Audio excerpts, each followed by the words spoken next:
I love it that you have the Spanish translation throughout the whole service, because I'm trying to learn Spanish, not doing very well, but it helps a great deal.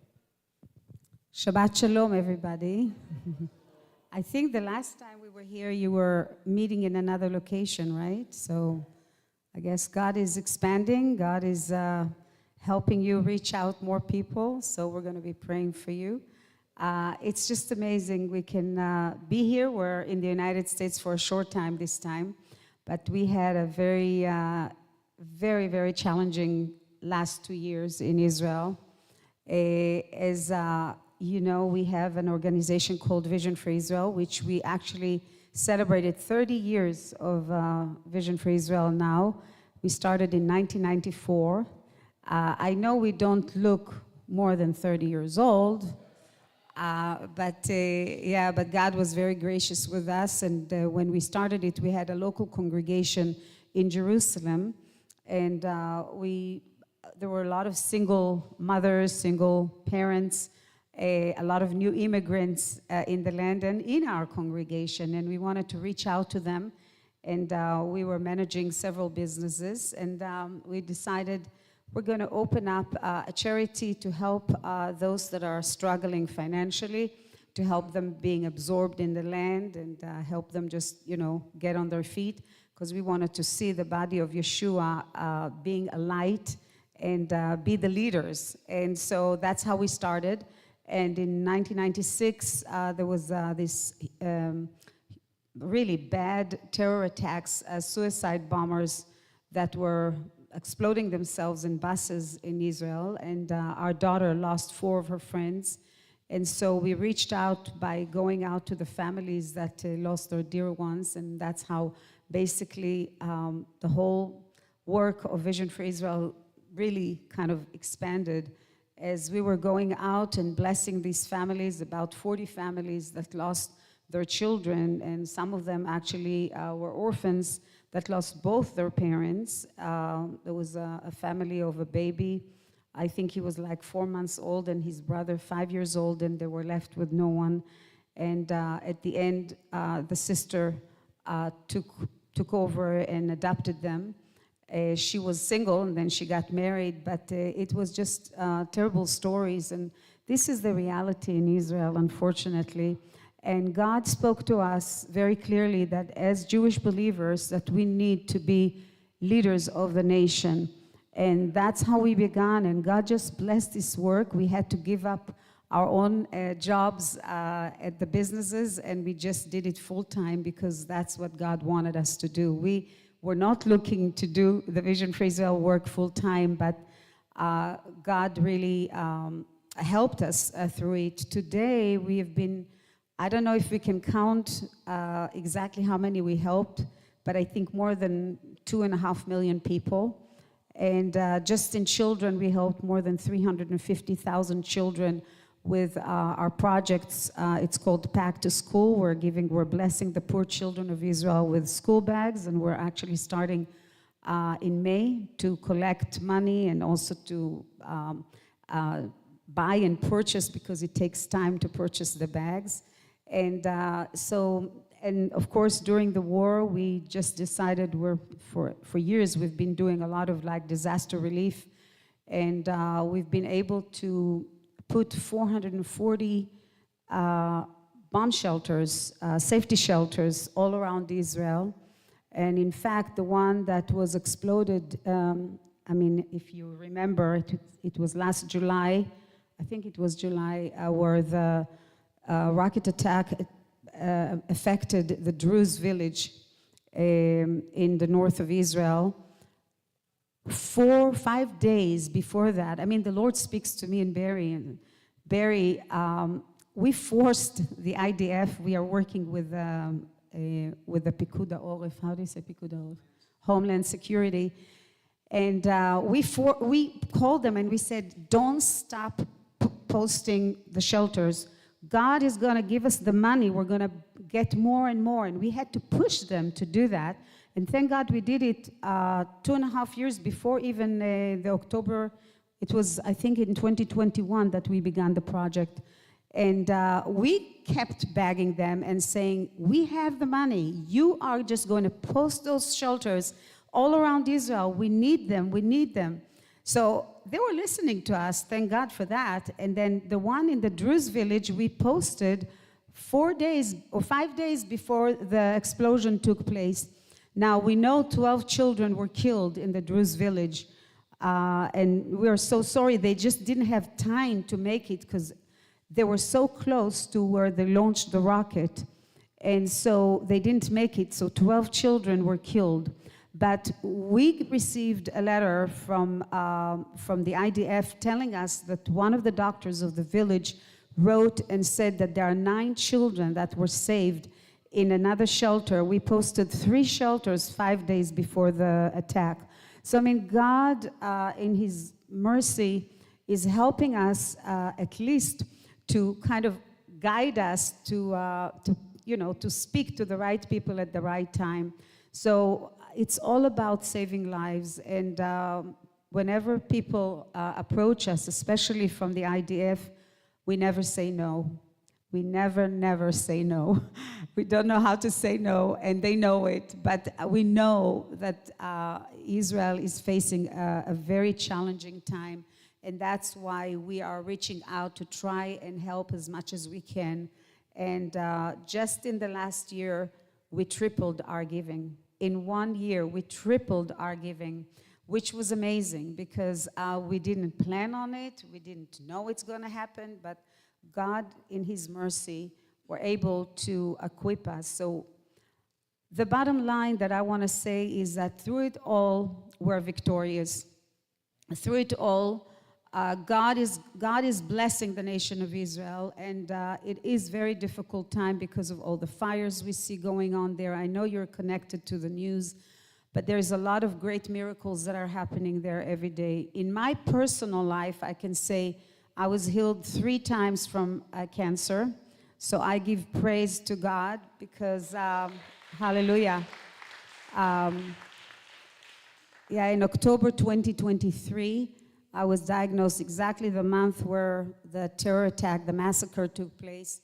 I was diagnosed with lymphoma, and 6 months later, I was totally clear. So I give praise to Yeshua that He is my Redeemer, and He is my healer. And I just know that when we put our trust in Him, no matter what challenges we're facing and what obstacles we have, God is with us. And the main thing that I wanted to give to you today is that you have to understand that when we represent Yeshua in the land of Israel, we need people like you to stand with us. It's wonderful that Christians are giving towards other work in Israel, and all of it is good and legitimate probably. But when you give to a ministry that is representing Yeshua, you're promoting the coming of Yeshua, the Messiah, because everybody knows there who we are and what we believe.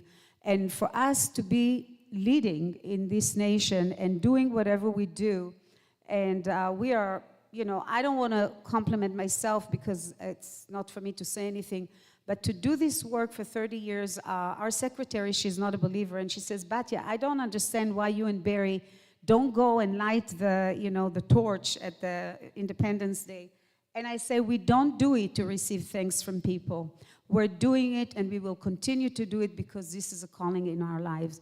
But we're representing a great Messiah. We're representing a Messiah, Yeshua, our Redeemer.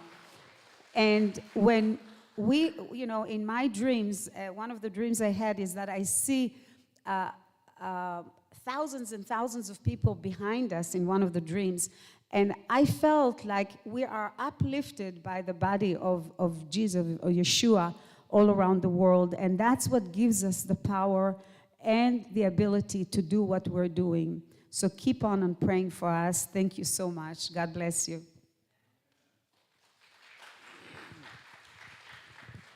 Amen. Well, after she shares, I want to get saved again. So, no, it's really true. We've really just put in everything we can into the work we're doing. In the beginning of my message, I'm going to just share a little bit about us, some of our media outlets and things like that, and what's going on. But then I'm going to talk about what I've titled the longest war. And this is really literally what Israel is involved in right now, is the longest war ever in Israel's history. So we'll come to that. Just so you know, and for those watching online as well, above and beyond our being together and passing on spiritual impartation, God willing, as well as information, you can access really just about everything about what we do on our YouTube channel site called Vision for Israel. We also have a website, visionforisrael.com. We're on social media platforms like Facebook, Instagram, YouTube, as I mentioned. And of course, our music, we separated from the rest of Vision for Israel, although it's still under the umbrella of our ministry, and everything that we sell regarding music goes straight into Vision for Israel. But we have a YouTube channel that's called Barrry and Batya Segal. So there's a lot of songs you can access. You can use them at home. If you have a screen in the shower or by the refrigerator, you can sing with the words, the phonetics. You're not seeing us, you're seeing a landscape of Israel, which is still a very beautiful country. And finally, I want to mention that we have an app that's available on Android and iOS devices called VFI News. But what I'd like to show you is just about 2-3 minutes. I'll tell you when to shut it off, from what has become recently a growing channel of information for the news, and why I think it's not just like other news you receive from Israel is because I'm giving a biblical perspective on the news as to what's happening. So let's see if we can show that first video. We're not going to show it all, we're just going to show a snippet of it. I like the fresh bread.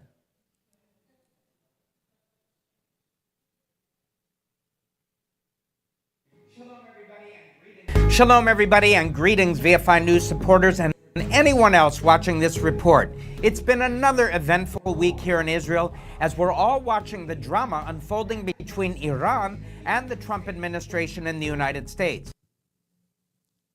That's why I always say get it ready in advance. Now, President Trump has said several times that there is a time limit for negotiations. But if there's no serious effort on the Iranians' part to make progress, then he will launch a military strike on their nuclear facilities. But the negotiations have gone through 2 rounds now, and from what we're hearing, the Iranians are up to their usual tricks, stalling, negotiating about the procedures for negotiations, and so on. U.S. Special Envoy Steve Witkoff is also reporting waffling in the face of these plays and giving little attention to Israeli advice on what steps to take next. Now, amidst all this drama, the IDF is reported to be preparing for an independent strike, and there's no way to predict how the Americans might react to that.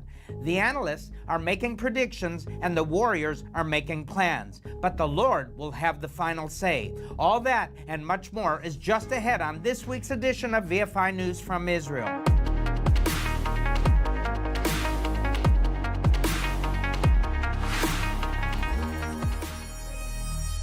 Before we dive into the news about it, that's just a snippet of the beginning of a channel that we started on YouTube under the name Vision for Israel. But in the last 3 months, 4 different TV broadcasts have now taken it on board, and it's a real breakthrough because there are Israeli channels, secular news channels that are already online, but this is one of the first opportunities as a Jewish believer living in the land of Israel, doing the work in the land of Israel, that can also transmit the news. So I encourage you, you just subscribe at YouTube, it's free, and pass it on to others as well. But as Batya referred to, we had fires in Israel this last week, and unfortunately, a good part of it was due to arson, and I call that, another name is environmental terrorism, prompted and started by many of those of the Arab community who don't like or appreciate Israel, and most of all, are setting fires across the land. I was looking at a map that somebody had posted on Facebook. All the fires were in Jewish areas. But when you came to Judea and Samaria, or what the news mistakenly calls the West Bank, you didn't see any fires in any of their areas.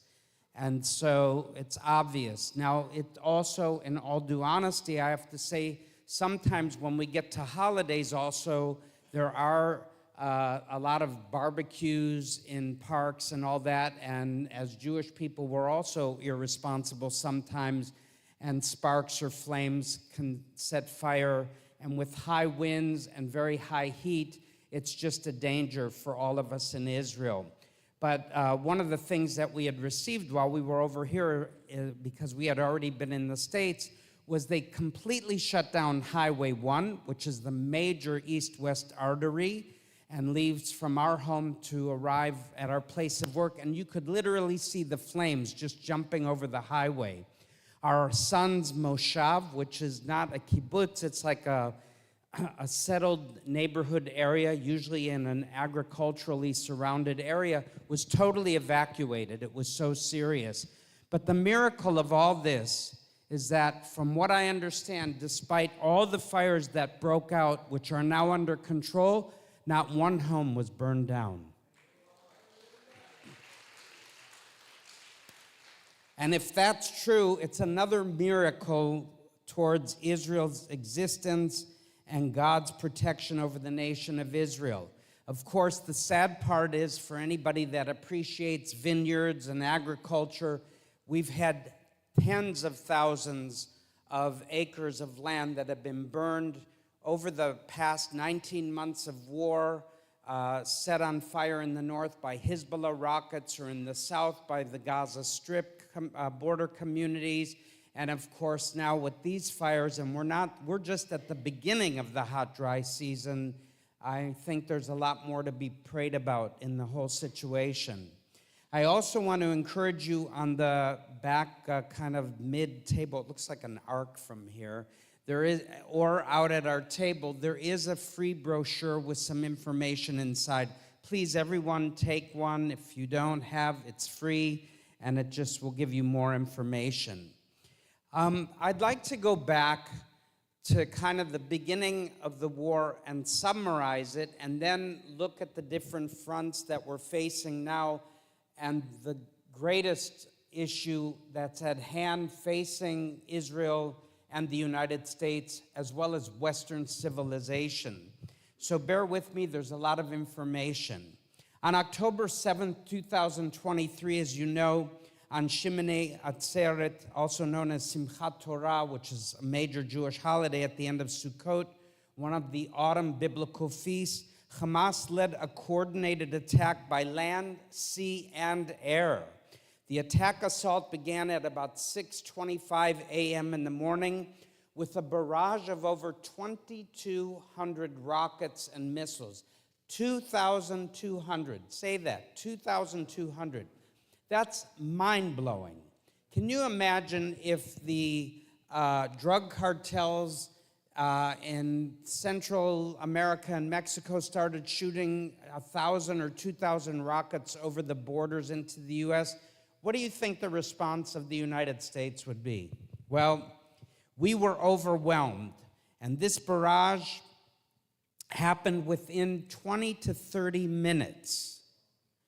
And it overwhelmed the Iron Dome system, which generally is about 90% accurate in intercepting these rockets, projectiles, missiles, whatever. But it can also be overwhelmed, which is exactly what happened. And at least 2,000 of the terrorists of Hamas and Palestinian Islamic Jihad infiltrated Israel's southern belt communities within kilometers or a few miles from the Gaza Strip border. They used explosives, they used bulldozers to breach the border.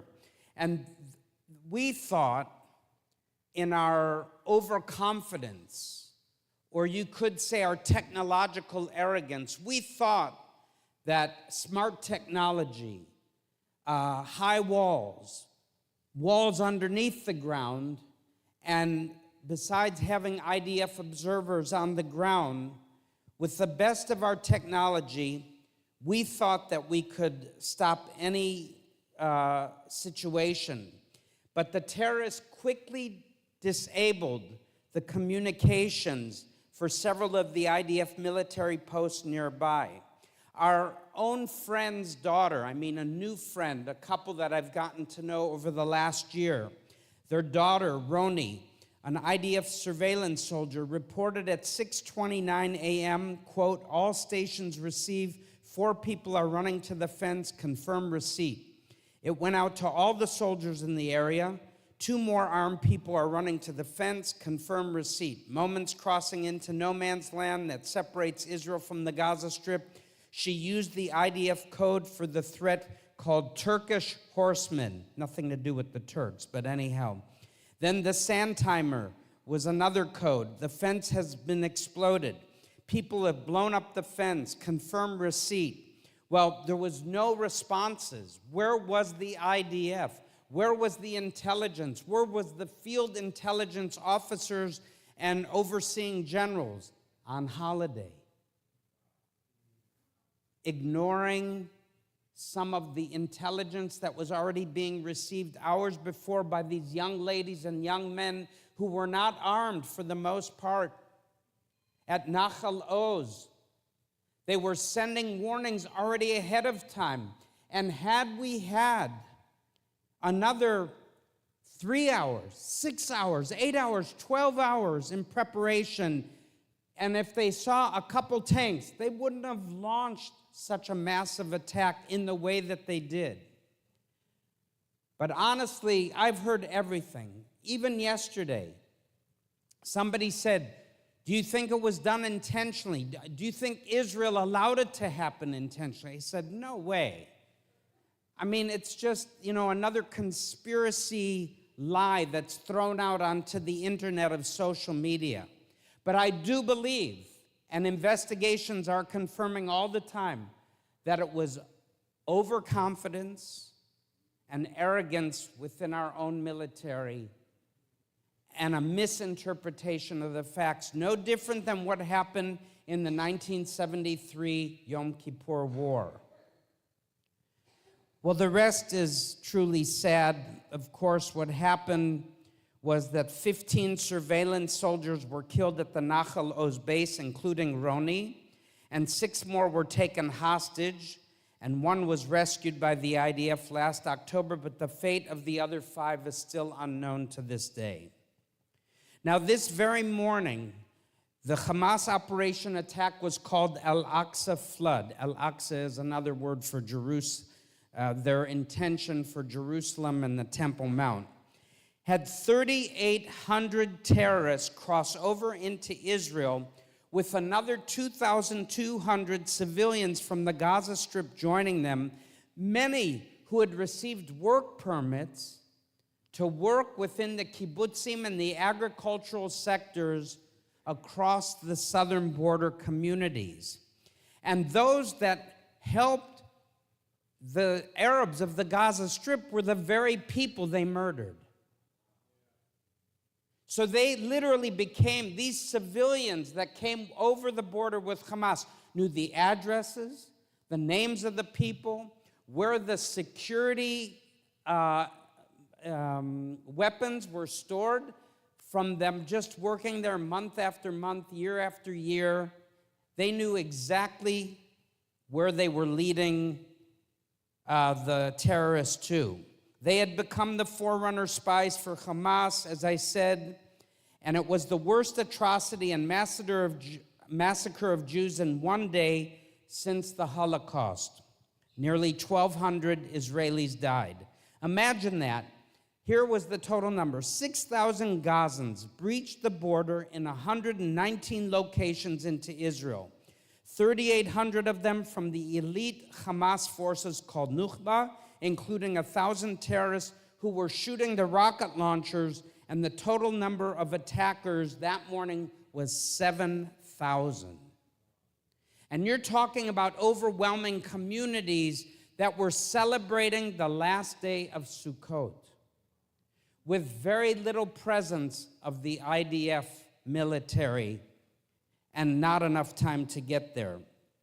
1,200 Israelis were killed that day, which would have been similar in proportion as if the United States had 30,000 people killed in just a few hours. 10 times worse, I believe it is, than the number during 9/11. Well, it's impossible if you ask me, and I say this for those watching online as well as all of you. Batya and I have many Arab friends. Don't think that we are anti-Arab. We have lots of Arab friends, predominantly Arab Christians, but even some Arab Muslims. And there are Arab Muslims, some that serve in the IDF. My own son's unit has had. And there are many more Arab Christians and Druze, of course, that are good soldiers in the IDF. But from the Gaza Strip, it's impossible to make the claim about the poor Palestinians of Gaza when not only did they join in on the attack, but they were celebrating in the streets of the Gaza Strip, handing out candy, celebrating and calling for death to the Jews and rejoicing that day. At 8:23 a.m. on October 7th, the IDF announced a state of alert for war and began mobilizing its army reserves. As many as 350,000 reservists would be called up within the next several days. And that very morning, our own son received his call up. He's a major in the paratroopers of Israel, and he has fought about 7 months out of the last 18 months in service and has been called up again now, so in the coming weeks. So this is the reality of the situation. When you have a wife and children, this is not an easy way to continue living. But we are in a fight for the survival of the nation of Israel. And unless people in the West, but most of all the United States, don't realize that Israel is America's best ally and real ally in the Middle East.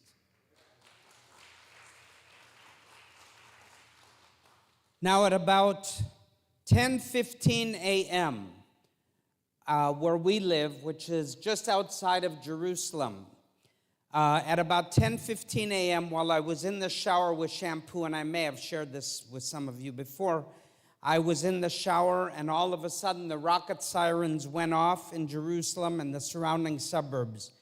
And all of a sudden, Batya and our younger daughter, Liran, at the time, yelled to me to get into the safe room. As I yelled back, "I'm not getting out of the shower. I have shampoo in my head." Well, about 20 seconds later, a rocket slammed into the street just below us, 500 feet from our doorstep. And it shook the building. It was about 30 to 40 feet from a children's park, but thank God nobody was in the park yet. It was mid-morning, and it was a major holiday, so it's like a Shabbat. So usually families will come out after lunch. And so nobody was hurt, nobody was injured, and the rocket landed into the asphalt of the street. About a half hour later, my daughter and I went out to film it, and once the area was declared safe, although the rocket was there for a few days till they removed it carefully. But some other barbaric acts took place that morning. Many of you have heard of the Nova Music Festival. It's actually kind of a trance festival. Yes, there are also drugs that were there. And the terrorists never had planned to go to this festival. It happened to be happening that day on their way to another target that they had in mind. It's in a place called Ra'im. It's a kibbutz. It's opposite the kibbutz. It's now a national memorial park because of what happened. It took place, Ra'im is in the western Negev desert, 3.1 miles from the Gaza border. And at 7 a.m. on October 7th, due to the massive rocket attacks and sounding of sirens, some of the festival goers began to depart. Subsequently, armed terrorists who were dressed in IDF military attire So in other words, they used the art of deception. So they were beckoning these young people to come towards them, and then they just started massacring them. Now, those who were more discerning ran the other way, and the Hamas used motorcycles and powered paragliders to surround the festival grounds. Hamas terrorists murdered 378 mostly young people that morning, including security personnel who were present. And this is the official figure as of April 2025. Attendees sought shelter in bomb shelters, bushes, orchards, wherever they could find, but they were trapped. Our own son's neighbor's daughter was there, and she just ran for her life and never stopped running, left all her stuff behind, kept running through open fields, and she survived. The terrorists abducted 44 more partygoers to the Gaza Strip. And today in Israel, investigations are taking place into the lack of preparedness, as I mentioned. The Nova Festival is just one of 41 separate battles and major incidents that took place during the October 7th attack. And the massacre at the Nova Festival was the largest terror attack ever to take place on Israeli soil in Israel's history, the worst massacre. And it was carried out by Hamas's Nusayrat battalion. And to be honest, I know that some people looked at this trans festival and some idolatry and things like that. But you know, if you're a parent, you almost don't think about any of those things. You think about your children surviving no matter what. I mean, they have this thing in the United States called Coachella every year. I think it's out in Nevada somewhere in the hot desert. You don't see terrorists attacking there, and you don't see people really condemning it in a big way. So we have to be careful. Yes, I believe it was demonic, or parts of it very demonic, but we have to be careful how we level criticism and judge others when here in the United States of America, we have plenty to criticize and to judge. And I am an American citizen as well as an Israeli citizen. And just to let all of you know how much I believe in voting, last November's election was the most expensive election I've ever traveled to vote for. I didn't trust any diplomatic pouches of the United States of America. Batya and I flew here to the United States of America, to the state of Texas, and I was one of the first voters in Texas on that day. So I just want you to know. We returned for the freezing outside DC inauguration celebrations, but then it was moved inside. So anyhow, we just believe in the destiny of this nation. Footage of the attack was posted by the terrorists on a Telegram channel. Thank God that they posted arrogantly, because it became evidence to also show to the rest of the world. And one of the most gruesome, of course, was the graphic depictions of the killing and hostage-taking. And upon their return to Gaza, Hamas members paraded the body of a woman in the back of a pickup truck, a 22-year-old German-Israeli named Shani Lok. As one of the first videos to be shown, her body is clad only in underwear as the gunmen shouted Allahu Akbar, and they were surrounded by cheering residents of the Gaza Strip, many of whom spit on her body. So I emphasize this because I refute this narrative about the poor Palestinian Arab Gazan residents. I don't believe it for one moment, and I don't believe that their rioting recently that has been shown somewhat against Hamas was because they love Jewish people or they love the nation of Israel. It's just because some of them are willing to risk their lives, although many have been murdered by Hamas. They're frustrated. And I believe and I pray that even in the midst of judgment, there's mercy, as Scripture says, and that there'll be a remnant that comes to know Yeshua, Jesus the Messiah. Just as I pray for the hostages all the time, and that's why I wear this pin as well. Now, we have many other places I could focus on, but time doesn't allow me. The city of Sderot, the southernmost city of Israel, about 30,000 people facing the Gaza Strip. The mayor's a good friend of ours. He's an Orthodox Jew. We asked him last year, we just bought them a new police vehicle for their security apparatus. They put out the request to us, and within 3 months, we were able to raise the funds. We bought them a whole new police vehicle. Of course, they gave us a nice ride with all the sirens going through the city. It was kind of fun. And I said to him, I said, Mayor Davidi, I said, tell me, how many people in the city of Sderot, remember, a whole generation of children have grown up with rocket attacks. This didn't just begin in 2023. This has been going on for years. And so I said, Mayor Davidi, how many people here in Sderot are suffering from some form of PTSD symptoms? He said 100%, including himself and his children and his neighbors and every resident that has grown up there. Imagine that. Over 50 people in Sderot were killed that morning, and about 11 were policemen. And you know, this whole area in the south of Israel was predominantly politically affiliated with the labor movement, which we would, for lack of a better description, would say kind of are more the center-left, or left progressive aspects of our political fabric. Well, I can tell you that's changed. No longer is it the same Southern Belt communities. Not that they don't want peace. They do want peace. Oh, gosh, after all this, especially. But it just shows you that Israel is not facing a political disagreement over land for peace. We already tried that with the Gaza Strip. The bubble has been burst concerning the Oslo Peace Accords. Well, if you asked me 30 years ago, it burst the day they signed it. It was unrealistic. Because Israel is facing a battle for its survival, because it's a spiritual battle. It's a battle between good and evil, between Scripture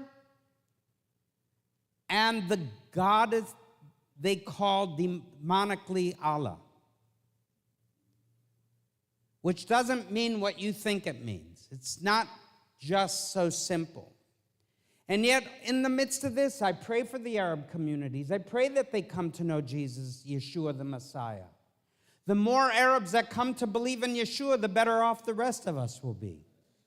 By the way, the more us as a people come to know Yeshua, the better all of us will be. There is no plan B. I believe in plan A.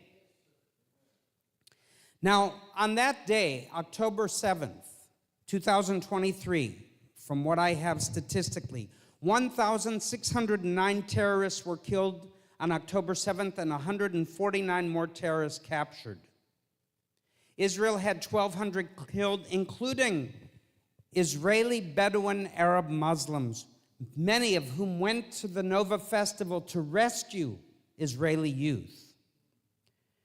This included this number 36 children and babies who were also burnt alive, and over 3,400 civilians and soldiers were also wounded. The hostages. On October 7th, 251 Israeli civilians and soldiers were taken captive.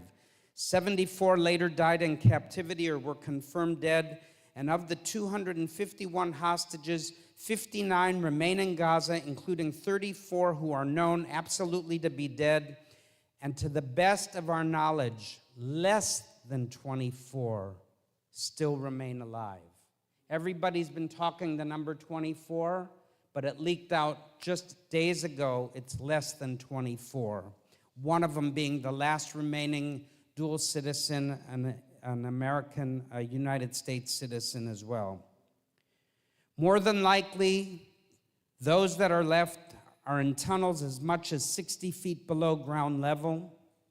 This tunnel network was known as the Metro, over 400 miles of tunnels assisted by the donations of the likes of the United Kingdom, the European Union, the United States, especially under the Biden administration, and others in the name of humanitarian aid globally, including UN agencies.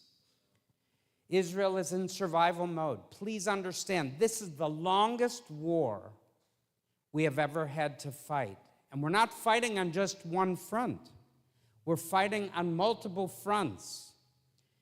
851 IDF soldiers as of last night have died since October 7, 2023. They have made the ultimate sacrifice. Our son fought in the Gaza Strip. He fought in Lebanon. I'm not sure where he goes next. But we are parents. We also were in the IDF. And when you're a parent, believe me, you don't stop praying for your children. One Jewish believer I know of, the son of a local Messianic rabbi, fought to the death on that day, October 7th, and he bled to death, but he took down many terrorists in the process. So it also affects those of us who believe, not just unbelievers. Hamas terrorists, homicidal murderers, raped women and men. Emergency response personnel were found naked. Women with injuries to their genitals, mutilated. Others were bound and naked below their waists. Critics such as Human Rights Watch, Amnesty International, and Physicians for Human Rights in Israel stated that any confessions of the terrorists under torture should not be accepted as credible evidence. Well, these ignorant agencies, fortunately, are put to shame by the very evidence Hamas recorded themselves. Much like the Nazis, they were meticulous about recording everything in World War II. So I am not here to depress anybody or to bring us down. It's to relay the factors before us, because this war is not over. We will be fighting in Gaza, my estimate is, for at least another year. Only 30% of the tunnels, maybe not even that, but let's say 30% have actually been destroyed. And why is it? Why is it, I ask all of you, was Rafah, the southern part facing the border with Egypt, why did the previous administration in Washington say, don't go there? You should not go there. Egypt said you should not go there, and supposedly we have a peace agreement with Egypt. I'll tell you why. Because that was the tunnel network bringing all the munitions, all the parts for building rockets and missiles, and the Egyptians were making tens of millions of dollars off these smuggling routes. That's why we can't pull out. That's why we cannot just sign an agreement like the hostage families want. And I feel sorry for them. I met the last hostage released. I had dinner with him. I had to translate for him before a group. He's a fine young guy. I said, Elia, you have to be careful what you say, how you ask, because he had just been released. I said, okay, they starved you. They gave you a pita bread every day, a bit of water. He lost like 40 pounds, 40 pounds, I think, of body weight, but he looked pretty good. But he couldn't hear. He's walking with a cane. He has to go through 2 surgeries first. So I asked him a funny question. That's me. I said, what is the one food you wanted to eat when you were allowed to eat again normally? Any of you know? Shawarma. I said, now that's a true Israeli response. It's, shaved, could be lamb, it could be young chicken, it could be any type of meat, turkey. But I thought it was humorous, so I bought him another beer. So anyways, he's a young guy, and hopefully we'll see him get married in the next couple of years. So anyhow, I just want to go through the fronts that we're fighting, and I don't want to go too much into detail. As you know, we're still fighting in the Gaza Strip, and there's a mass call-up again now of reservists to come back into the fight in the Gaza Strip, because if Israel were to sign an agreement Prime Minister Benjamin Netanyahu, if he were to sign an agreement, you know the world would hold Israel accountable for signing an international agreement, even though Hamas has broken any and every agreement they ever said they agreed to. You cannot trust the spirit behind terror groups such as Hezbollah and the Houthis and Hamas and PIJ and even the PLO, Palestinian Authority.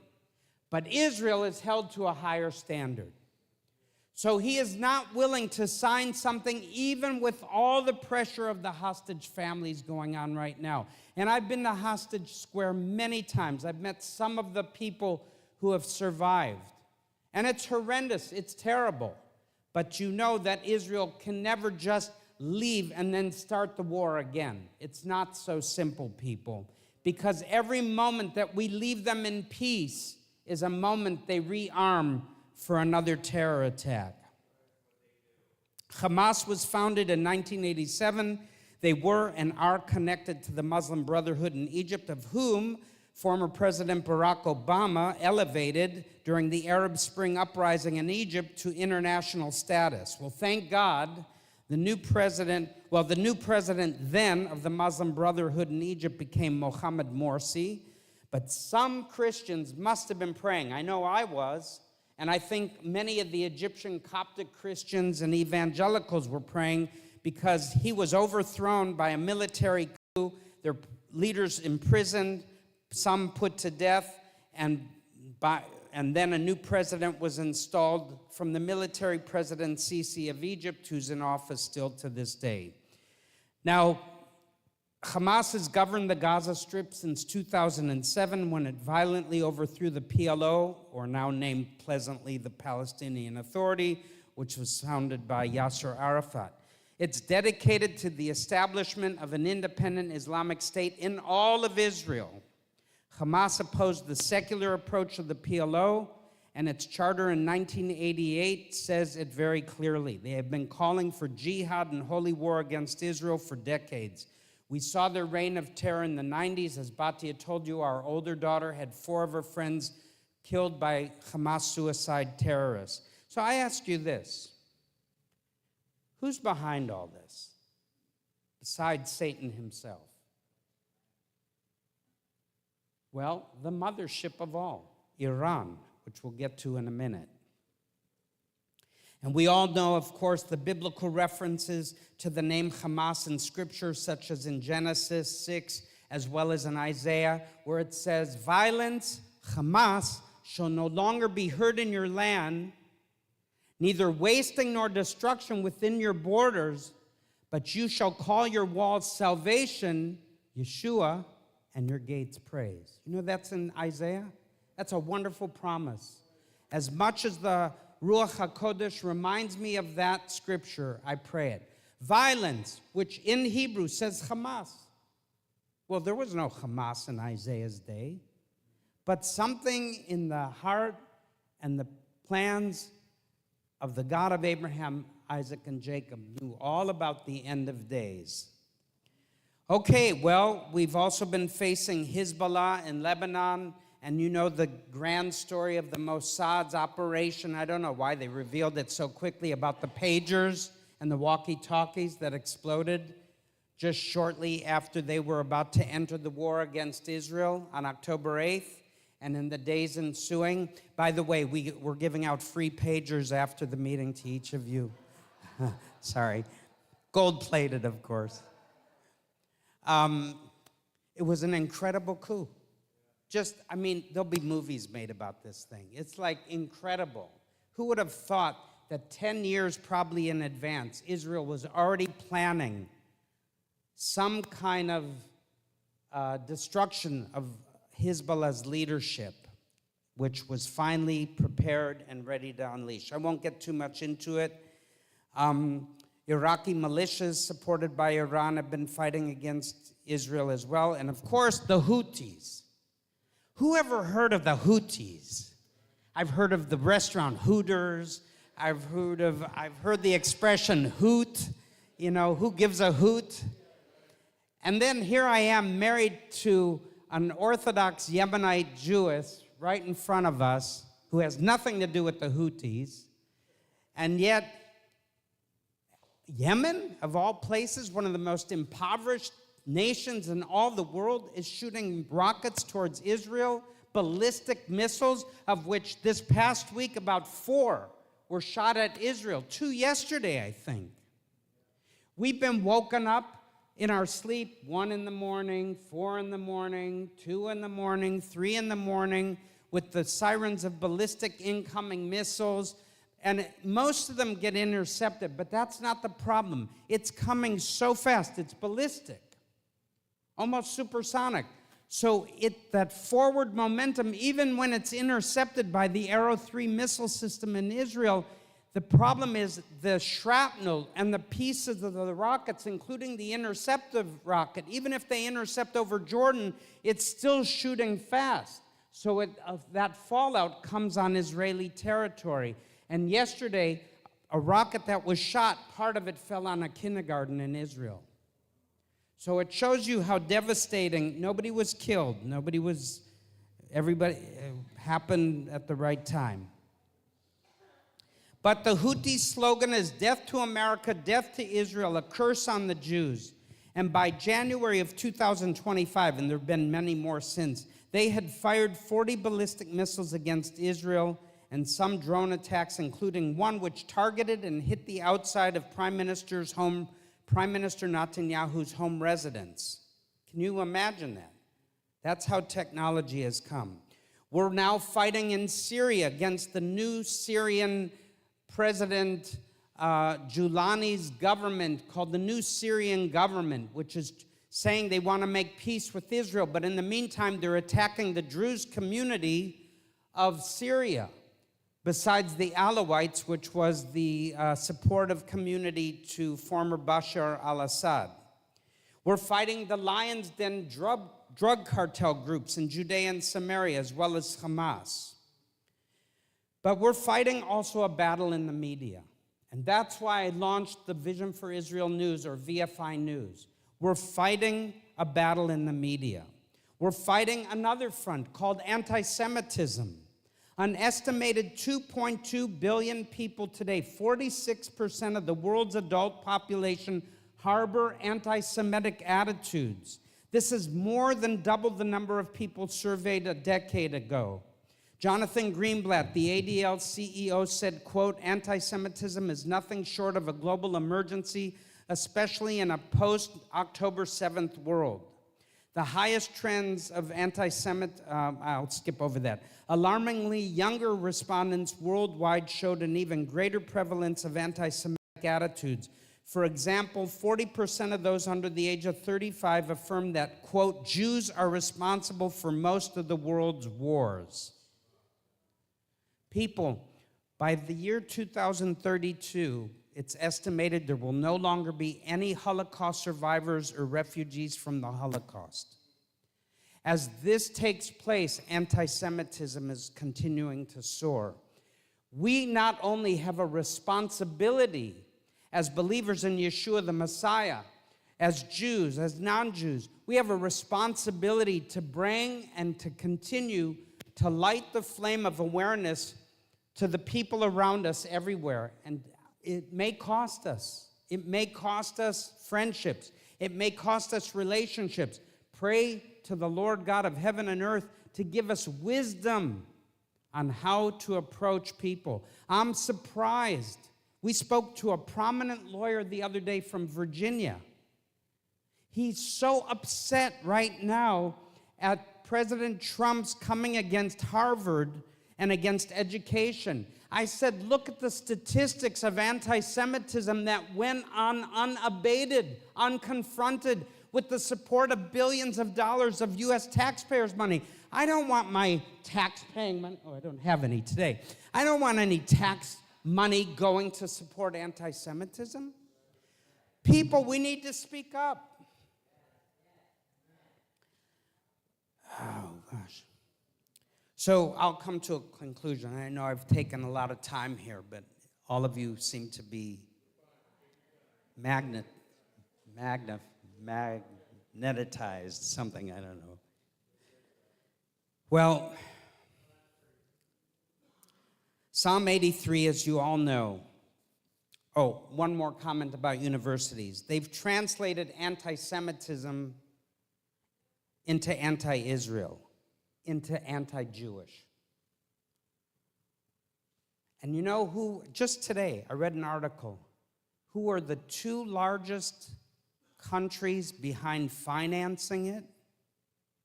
Qatar, which lands their planes in the United States of America and claims to be helping the negotiations to release the hostages, only to find out they're actually trying not to help Israel release the hostages. They're one of the two largest financiers of anti-Semitism and changing doctrines within the intellectual barbarianism in our universities, especially the Ivy League ones. The other is China. Yep. You know, when President Trump talked about the China virus going back to Wuhan, there's another virus. It's called anti-Semitism. It's demonized. Psalm 83 says, God, do not keep silent. Do not hold your peace, O God. Do not be still. For look, your enemies make an uproar. Those who hate you lift up their head. They make a shrewd plot against your people, conspiring against your treasured ones. Come, they say, let's wipe them out as a nation. Let Israel's name be remembered no more, for with one mind they plot together against you. Do they make a covenant? 5 more minutes, I'm finished here, and then 3 minutes for a video. Stay with me. What's the mother of all battles we're facing right now? Iran, without a doubt. Iran has been behind every one of these enemies of Israel I've been talking to you about. The Iranian revolution, with a popular uprising, took place between 1978 and 79. It was during the Jimmy Carter years. It resulted in the toppling of the monarchy on February 11, 1979. The worst of the presidents of Iran would be the biggest hardliner calling Israel a cancer, Ibrahim Raisi. Remember what happened to him? He took office in August of 2021. Under the direction of the Grand Ayatollah Khomeini, Iranian political prisoners were executed by what Raisi was then part of the judicial system known as the 1988 Iran Death Commission. Over 5,000 political prisoners in Iran were hung to death, and Raisi earned the nickname called the Butcher of Tehran. Raisi praised the Hamas October 7th attacks on Israel, and in January 2024, he predicted that the Hamas-Israel war would result in Israel's destruction. What did we say? I will bless those that bless thee. I will curse those that curse thee. On May 19th, just a year ago, 2024, Raisi, the foreign minister of Iran, Hussein Amir Abdollahian, and other officials were killed when Raisi's helicopter crashed near the village of Uzi in East Azerbaijan province. Let me tell you, you can run, but you can't hide. Some people said it was the Israelis secretly taking down. I'll tell you what, let me tell you. Some trust in chariots and some in horses, but I will trust in the name of the Lord of our God. We have a whole angelic army. That's why we call him the Lord of hosts. It's literally in Hebrew, Lord Adonai Tzivaot, the Lord of the armies. For this is what the Almighty says in Zechariah, after the glorious one has sent me against the nations that have plundered you, for whoever touches you touches the pupil or apple of his eye. Whew. On April 13th to 14th in 2024, you all know that Iran attacked Israel with about 170 drones, 30 cruise missiles, and 120 ballistic missiles towards Israel and the Golan Heights. The umbrella system protecting Israel, the Iron Dome, the Arrow, the David Sling, helped bring down all of that together with radar from Jordan, the United States, Great Britain, France, and I think Saudi Arabia secretly to some extent, although they didn't want to acknowledge it. We were at the Millennium Center. That's where our ministry complex was. We were in Batya's office where she laid down to go to sleep But of course, I snuck out to watch the action.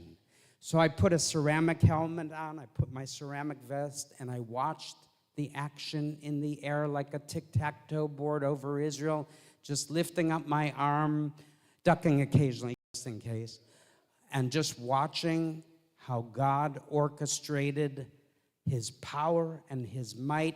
Not one Israeli was killed in that night. One Palestinian Arab was killed when part of the rocket fuselage fell on him near Jericho, an Arab area, controlled area now. He was actually from the Gaza Strip. There's video evidence of that. And one Arab-Israeli Bedouin girl was injured pretty seriously, but she's survived and alive from the shrapnel falling from the air. So God has just watched over Israel. Again, Israel counterattacked on April 18th, and with a limited attack, very polite attack. In the meantime, there was another attack on October 1st, 2024, even worse than the first one. Batya, together with our son-in-law and younger daughter, took refuge at the Millennium Center. I stopped back where we lived to get a bag of clothes, just in case. And then I stopped to get fuel at the gas station, where there's also a pizza place. And when the sirens went off, it was an eerie feeling, and you could see the fear over all the people that were in my neighborhood taking refuge. I mean, that was just, I'm talking the gas station and pizza place. There was no room for Barrry Segal in the pizza refrigerator. There was no bomb shelter. What did I do? I ordered a slice of pizza. As the guy cut it, gave it to me, and they all ran into the shelter. And I tell you, you just have to put your trust in God. You just have to believe that God is bigger than Iran. God is bigger than the enemies of Israel, and he's going to bring us to the end. So I need to close with this. What happens now? There's so many other things I could say. Well, there was a great article by Melanie Phillips in the New York Post, and this was a letter to President Trump. Don't fall for the Iran deal lie, Mr. President. The mullahs can't be trusted. President Trump gave an ultimatum to Iran, giving them 2 months to answer his request for them to dismantle their weaponization of uranium and their drive towards nuclear weapons. We already have U.S. forces in Diego Garcia with B-2 stealth bombers. We already have naval ships. I could read you a whole list of things that are going on there, including my nephew has been stationed there. But I want to tell you this. Iran, in the last 24 hours, in their response to all these negotiations that have been going on in Oman and Rome, they came out and said, we will never end our enrichment program of uranium, which is now at 60% weapons grade, enough to produce 6 to 8 nuclear bombs within days. So folks, we who have faith in the God of Israel need to be on our knees or in our cars, with our eyes open, of course, or wherever possible, praying for President Trump, his cabinet, his administration, because they're only human beings. And there's a split right now going on in the cabinet of the United States of America. Those that want to bend over backwards to sign a new agreement which would keep Iran intact with enriching nuclear weapons grade uranium and producing a nuclear bomb. And I know who those people are. And those such as someone I really appreciate and respect, Marco Rubio, the head of the State Department, a great guy, who's calling for military action against the Iranian nuclear facilities, aligned with our prime minister in Israel. We have no other choice. No choice. It's deception, which will lead to death, or it's take out your enemies, which leads to life. And I'm not talking about the Iranian people who, a lot of them can't stand and hate their own regime. But we're fighting spiritual powers who believe in the coming of the 12th Imam an apocalyptic period. That's their version of a Messiah, who say death to America, death to Israel, and death to Western civilization. So if we have any sense of respect for what we hold so dearly, now is the time. I just released a report recently on YouTube saying it's now or never. So with that, I'd like to close with this video. We'll just choose one of the two, whichever one you can get booted up, and I'm closing here. And I'm asking you to pray for the work of Vision for Israel. We've installed over 400 bomb shelters so far, and one was actually from City on the Hill congregation. So we have a lot of thanks. The tranquility of northern Galilee can be disrupted at any moment by incoming fire from Hezbollah just a few miles from here. Today, local residents will receive 10 new bomb shelters to protect them in times of attacks. יישוב בצפון, קו עימות, 8 קילומטרים מהגבול. חדשנו במיגונית חדשה בזכותכם. תודה רבה על הביטחון שלנו. תודה לכם, תודה לכל התורמים. These newly donated shelters are on their way to the most vulnerable public areas in 4 communities on the Lebanese border, like bus stops and children's playgrounds. מושב צוריאל, 6 קילומטר מלבנון. עכשיו הוא מושב מאוים, יש נפילות של טילים. התרומה שלכם חשובה מאוד להגנת הילדים ביישוב. The resilience of the residents here is inspiring, but there is still fear for what might come next. Thanks to our donors, we're able to encourage these families and provide some protection for these brave people. The locals are excited to see new shelters in their neighborhood. They express that even seeing the team installing the shelters gives them a sense that they are not alone. 5 kilometers from the border, you can look out there and you can see the missiles coming in. That's the Lebanese border, the mountains that you see. We want to thank you very much, Vision for Israel, for putting these shelters for our children. These shelters are placed near the school bus stations. The kids have 5 seconds when they hear the alarm to get into the shelter. That's all, 5 seconds. Thank you very much for your contribution. Thank you very much for your support. You're doing a wonderful thing.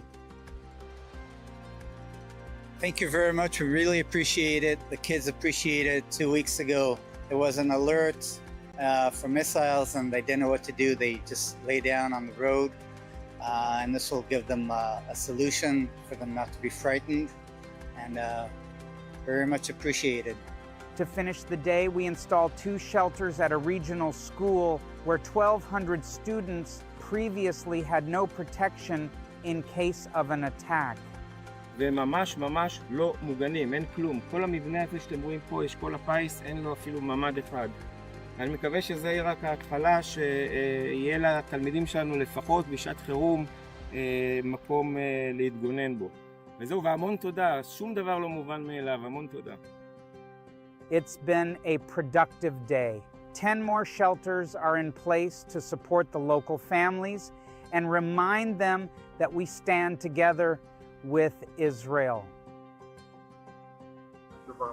Thank you very much.